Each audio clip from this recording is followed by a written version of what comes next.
የአንዲት ሴት ፊት የውሸት ፈገግታን ሊያሳይ ይችላል። ድምጿም የውሸት ደስታን ሊያስመስል ይችላል። ነገር ግን ሴቶች በፍጹም ሊቆጣጠሩትና ሊደብቁት የማይችሉት ሁልጊዜም እውነቱን የሚያጋልጥባቸው አንድ የሰውነት ክፍል አለ። እሱም ደግሞ እጃቸው ነው። አሁን እያወራሁ ያለሁት ስለ ምልክት ቋንቋ አይደለም።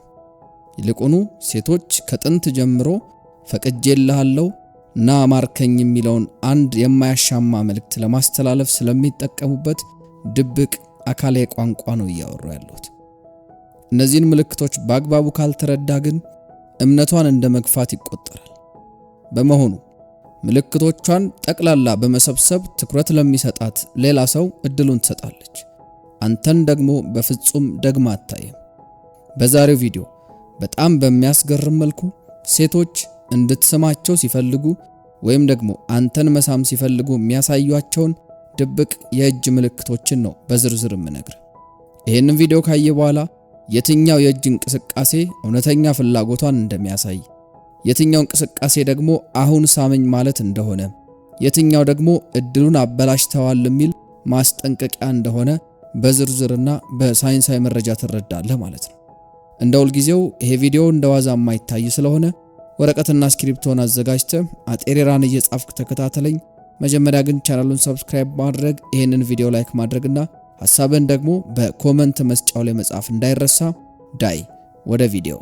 ይኸውልህ አንዲት ሴት ወደ አንተ መጣ ሃይ መርጫለሁ፣ ስለዚህ ሐሳቤን ከመቀየሬ በፊት ሳመኝ በፍጹም አትልህ። ሴቶች በዚህ መንገድ አይደለም የሚሰሩት። ይልቁኑ ሌላ የሚያደርጉት ነገር አለ።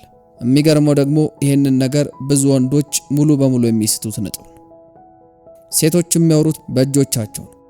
ይሄ እንግዲህ ስለ ምልክት ቋንቋ አይደለም። ይልቁኑ ሴቶች ያንተ ነኝ እርምጃ ውሰድ የሚለውን የማያሻማ መልእክት ለማስተላለፍ ስለሚጠቀሙበት ሚስጥራዊ የሆነ አካላዊ ቋንቋቸው ነው። ታዲያ አንዲት ሴት እነዚህን ምልክቶች አሳይታ አንተ ደግሞ የማትረዳላት ከሆነ ከዛ በኋላ በፍጹም ደግማ አታሳይ። ዝም ብላ በመሄድ ትኩረት ለሚሰጣት ሌላ ሰው እድሉን ትሰጣለች ማለት ነው። ምናልባትም ሊያበሳጭ ቢችልም አንድ ነገር ልንገር። አንድ ጥናት እንደሚያሳየው ከሆነ አንድ ወንድ የመጀመሪያውን ምልክት ከማስተዋሉ በፊት ሴቶች በአማካይ 5 የመውደድ ምልክቶችን ይልካሉ። 5ቱንም ግን ያ ወንድ አይረዳቸው። ይሄ ማለት እሷ ፍላጎት እንዳላት ማሰብ በምትጀምርበት ጊዜ እሷ ባለፉት 20 ደቂቃዎች በሰውነቷ እየጮኸች ወይም እየተናገረች ነበር ማለት ነው። እናም በጣም ጠንካራዎቹ ምልክቶች የሚመጡት ከአይኖቿ ወይም ከፈገግታዋ ሳይሆን በመግቢያው ላይ እንደነገርኩ ከእጆቿ ነው። ምክንያቱም እጆች ብዙ ሰዎች መቆጣጠር የሚረሱት የሰውነታቸው ክፍል ነው። ፊትህ ፈገግታን ሊያስመስል ይችላል፣ ድምጽም ደስታን ሊያስመስል ይችላል። ነገር ግን እጆች ሁልጊዜም እውነቱን ያጋልጣሉ። እውነቱን ለመናገር አንዲት ሴት እሷ አረንጓዴ መብራት አብርታ ወይም ደግሞ ፈቃዷን በግልጽ እያሳየች ወንዶች ምልክቱን ሳያዩ ሲያልፉ በጣም ትበሳጫለች። አንተ እዛ ቆመ ዝም ብላ ወዳጃዊ የሆነች ነው እንዴ ብለህ ታስባለህ።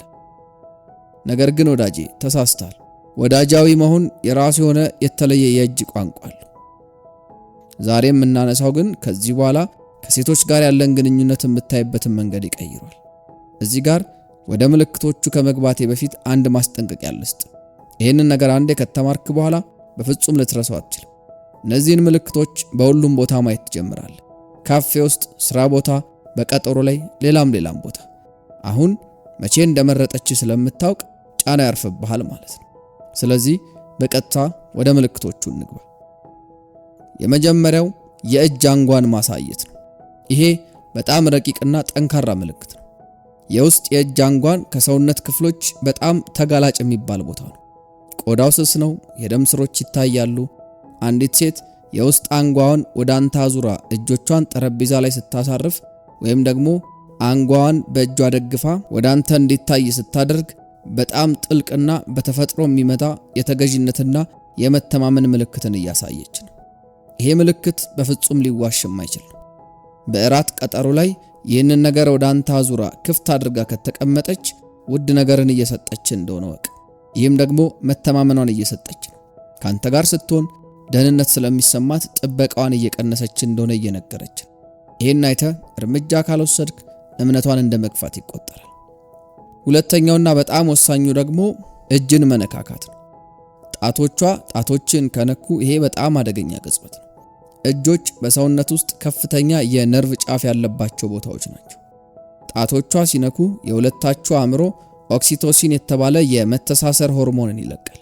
የሚያናደው ግን ብዙ ወንዶች ይህንን እድል ያበላሹታል። ይሄ ግንኙነት ሲፈጠር እጅህን አትልቀቅ፣ አትሽሽ፣ ደግሞም አትቸኩል። በራስ መተማመን ካለህ ንክኪው እንዲቆይ አድርግ።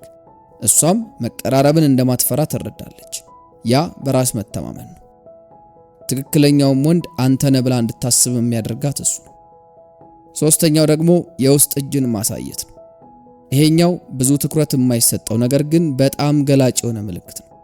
አንዲት ሴት ስታወራ ክፍት የውስጥ እጇን ካሳየች ወይም ደግሞ ጠረጴዛ ላይ እጆቿን ገልብጣ ካስቀመጠች ሳታውቀው ግልጽነትንና መተማመንን እየነገረች ነው። የተዘጋ እጅ፣ የተጨበጠ ወይም ደግሞ ከጠረጴዛ በታች የተደበቀ እጅ የመከላከል ምልክት ነው። ክፍት የሆነ እጅ ግን የምደብቀው ነገር የለኝም፣ ላንተ ሙሉ በሙሉ ክፍት ነኝ የሚል መልእክትን ነው የሚናገረው። አራተኛው ደግሞ የክንድ ንክኪ ነው። አንዲት ሴት በጨዋታ መሃል ክንድህን ከነካች በጣም ትልቅ መስመርን አልፋለች ማለት ነው። አካላዊ ንክኪ በሴቶች ዘንድ ታስቦበት የሚደረግ ትልቅ ምልክት ነው። ምክንያቱም የግል ክልሏን ወይም ደግሞ ፕራይቬት ዞን የምንለውን ነገር እንድትጥስ ያስገድዳታል። ሴቶች በፍጹም የማይማረኩበትን ሰው ዝም ብለው አይነኩ። በሳቅ መሃል እጇን በክንድ ላይ ካሳረፈች ወይም ደግሞ ነጥብ ለማስረዳት ትከሻን መታ ካደረገች ይሄ ዝም ብሎ ተግባቦት ወይም ልማድ አይደለም።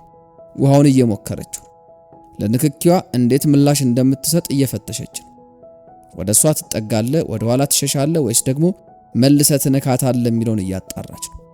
ጥናቶች እንደሚያሳዩት በጨዋታ መሃል የሚደረግ ቀለል ያለ ንክኪ መማረክን በ40% ይጨምራል። አንተን ስትነካ ፍላጎት እንዳላት መናገሯ ብቻ ሳይሆን ራሷንም ላንተ ተወዳጅ እያደረገች ነው። ይህንን ነገር ሴቶች በተፈጥሮ ያውቁታል።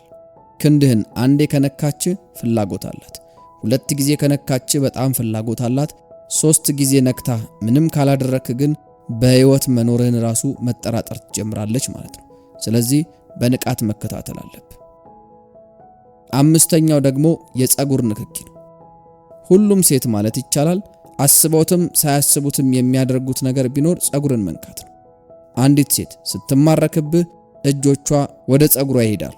ነገር ግን ማንም የማይነግር ክፍል አለ። ዝም ብሎ ፀጉር መነካካት አይደለም። እውነተኛ ፍላጎትን የሚያሳይ የተለየ እንቅስቃሴ አለው። እጇን አንስታ ከፊቷ ጎን ያለውን ፀጉር ትነካለች። ከዚያም እጇን በዝግታ ወደ አንገቷ ወይም ደግሞ ወደ ትከሻዋ አጥንት ትወስዳለች። ይሄ ተንሸራቶ የመውረድ እንቅስቃሴ በጣም ቁልፍ ነው። በፀጉር የምትጫወት ሴት ዝም ብላ አትይዘው፣ ታስተካክለዋለች፣ ከዚያ ትተዋለች። ባንተ የተማረከች ሴት ግን እጇ እዛው ላይ እንዲቆይ ታደርጋለች። እንቅስቃሴዋን ታዘገየዋለች። ሳታውቀው ትኩረትን ወደ አንገቷ እየሳበች ነው። አንገት ደግሞ ከሰውነት ክፍሎች ሁሉ ተጋላጭ ከሆኑት አንዱ ነው። በስነ ልቦና አንገትን ማጋለጥ የመጀመሪያ የመተማመን ምልክት ነው። ለንዑስ አእምሮ ካንተ ጋር ስሆን ደህንነት ይሰማኛል፣ ላንተም ክፍት ነኝ እያለች ነው ማለት ነው። ስድስተኛውና የመጨረሻው ምልክት ደግሞ የዕቃ ንክኪ ነው። ይሄ በጣም ረቂቅና ብዙ ወንዶች እየተከናወነ መሆኑን እንኳን የማይገነዘቡት ነገር ነው። አንዲት ሴት ጣቶቿን በዝግታ በአንድ ዕቃ ላይ ስታሽ፣ ለምሳሌ በወይን ብርጭቆ እግር ላይ፣ በቡና ሲኒ ጠርዝ ላይ ወይም ደግሞ በምግብ ቤት የምግብ ዝርዝር ውስጥም እንደዛ የምታደርግ ከሆነ የተለየ ምልክት ነው። ይሄ በስነ ልቦና ባለሙያዎች ፍላጎትን ወደ ዕቃ ማዞር ይባላል።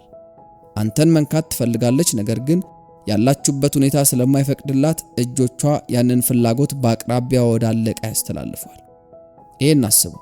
ሰውነቷ ወደ አንተ ከመሳቡ የተነሳ ውጥረቱን ለመቆጣጠር የሆነ ነገርን መንካት አለባት። የማንቸስተር ዩኒቨርሲቲ ጥናት እንዳረጋገጠው አንድ ሰው በሚማረክበት ሰው ፊት ሲሆን እንደዚህ አይነት ንክኪዎችም በ60% ይጨምራሉ።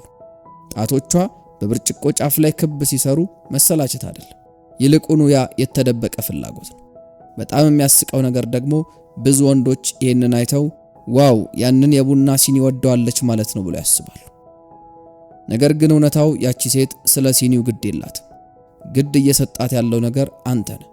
ሲኒው ያንተ ምትክ ነው። ጠረጴዛውን አልፋ አንተን ማሻሸት ስለማትችል ነው በአንተ ቦታ ሲኒውን ተክታ እያሸች ያለችው ማለት ነው። ስለዚህ ያንን ደግሞ በደንብ ልትረዳው ይገባል። እነዚህ ምልክቶች እንግዲህ የአገልግሎት ጊዜ አላቸው።